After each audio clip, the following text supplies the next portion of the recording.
Welcome to the South Ops Fire Weather Webcast for Thursday, January 9th. I'm your host, Kristen Stewart. Our Santa Ana wind event is finally on the downswing today, as the area of low pressure that has been hanging over the Baja Peninsula is beginning its egress. Today we will look at our visible satellite imagery to see the smoke plumes coming off the Palisades and Eaton fires in Los Angeles County. With the offshore winds still around, the smoke is being directed towards the southwest and bringing poor air quality to the LA basin. Otherwise, there are no other clouds around as high pressure builds back into Southern California. Now that the upper-level wind support has greatly diminished, north to northeast winds are much weaker this morning across Southern California. You will see in this map of current wind observations with gusts of 25 miles an hour and greater that the gusty winds are a lot less widespread and less strong than they have been the last few days.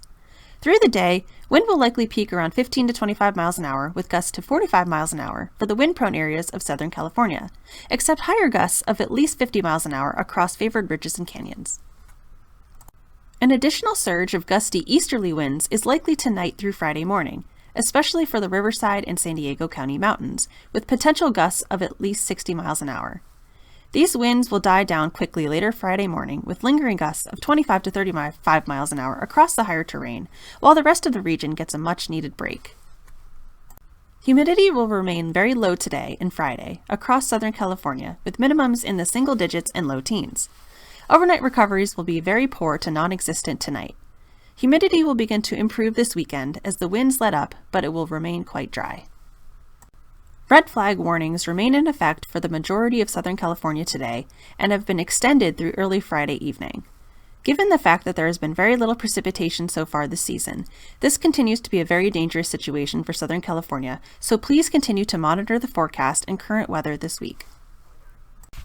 After this wind event ends this weekend, that does not mean the end of fire weather issues. Additional inside sliders are expected to drop into the Great Basin and Desert Southwest late this weekend into next week.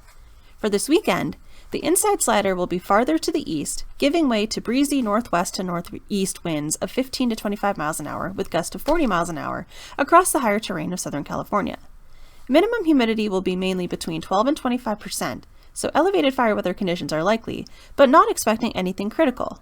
Afterward, forecast projections continue to indicate the potential for moderate Santa Ana winds returning next Monday through Wednesday, likely peaking on Tuesday.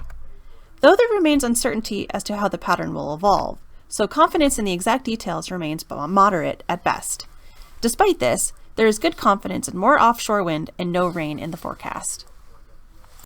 The large fire threat will remain very high across Southern California today as gusty offshore winds continue and will likely extend through Friday morning. High-risk designations for wind remain in place for the South Coast and adjacent mountains today, and through Friday morning for the South Coast and Southern mountains with the additional surge in easterly winds. Due to the wind, rapid rates of spread and long-range spotting will be likely on new ignitions in windy areas, as well as for the current large fires in the region. The large fire threat will lower to more moderate levels with weaker winds this weekend, but Southern California will remain very dry. The large fire threat will likely rise to high levels once again across Southern California early to mid next week if moderate Santa Ana winds pan out. If model projections remain consistent, high risks will likely need to be added for much of Southern California for early next week. As always, please continue to monitor the forecast and current weather conditions as we go through this windy and dry period. And that's all I have for today. Thanks for tuning in. Our next webcast will be on Friday, January 10th. Have a fantastic day and please stay safe.